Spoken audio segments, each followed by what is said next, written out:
The question is, what do you understand by partnership deed and enlist its main content.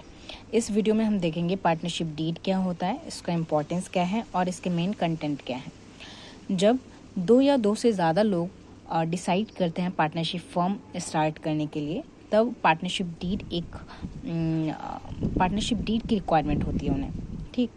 और partnership deed क्या होता है? Partnership deed एक legal agreement है between the partners, जो कि इंक्लूड करता है roles and responsibilities of the partners, profit and loss sharing ratio of the partners, and अगर कोई न्यू मेंबर आ रहा है फर्म में तो उसका क्या प्रोसीजर है, या फिर कोई मेंबर एग्जिट करना चाहता है फर्म को तो उसका क्या प्रोसीजर है। So all those things are included in this partnership deed, ठीक।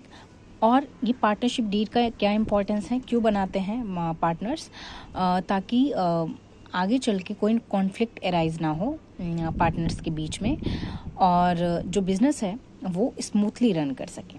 Got it. अब यहाँ पे मीनिंग देख लेते हैं पार्टनरशिप डीड की। Partnership deed is a written legal document that contains an agreement made between two individuals who have the intention of doing business with each other and share profits and losses. It is also called partnership agreement. Got it? जो मैंने बताया वही है यहाँ पे definition में। Again एक छोटी सी definition है। It is an agreement between the partners of a firm that outlines the term and conditions of the partnership among the partners. Got it? अब contents देख लेते हैं। The partnership deed includes the following contents. First one is name of the firm. तो ये जो भी partnership deed है हमारी, उसमें फर्म का नाम इंक्लूड होता है, नाम होता है फर्म का। लोकेशन ऑफ द फर्म, किस जगह पे लोकेटेड है फर्म, वो जगह होती है मेंशन यहाँ पे। Name and address of the partners के बारे में सारी इंफॉर्मेशन होती है, name, address and telephone number. Fourth है area and nature of business, आपका किस चीज़ का बिजनेस है तो वो भी इसमें मेंशन होता है। Duration of partnership firm, partnership कितने टाइम पीरियड के लिए बनाई गई है पार्टनरशिप फर्म, तो वो भी इसमें मेंशन होता है। Capital employed by the partners, कौन से पार्टनर ने कितनी कैपिटल लगाई है, तो ये सारी चीज़ें इसमें मेंशन होती हैं। देन है ratio of profit and loss, कि कौन से पार्टनर का कितना शेयर है, कितना रेशियो है प्रॉफिट का या फिर लॉस का। देन है rights and duties of the partners के राइट्स एंड ड्यूटीज़ इंक्लूडेड होते हैं इसमें। पार्टनर्स कमीशन एंड सैलरी, कि पार्टनर्स को सैलरी किस मोड में दी जाएगी या फिर कितनी जाएगी, उनका कमीशन क्या है, तो ये सारी चीज़ें इंक्लूडेड होती हैं।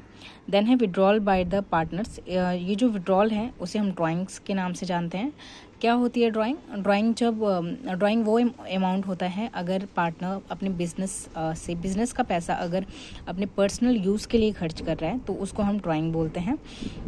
विड्रॉल्स बाय द पार्टनर्स, कितना विड्रॉ कर सकते हैं पार्टनर एक फर्म से, कितना विड्रॉ कर सकते हैं, कितना अमाउंट मैक्सिमम, तो वो सारी चीज़ें इसमें डिस्क्राइब होती हैं।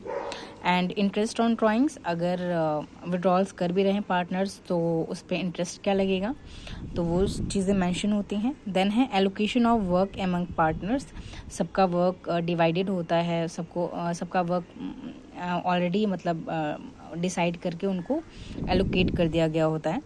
देन है violation of the rules of partnership, अगर पार्टनरशिप में जो पार्टनर्स हैं वो किसी रूल का अगर वायलेशन कर रहे हैं तो फिर क्या करना पड़ेगा, ये सारी चीज़ें भी इस पर मेंशन होती हैं।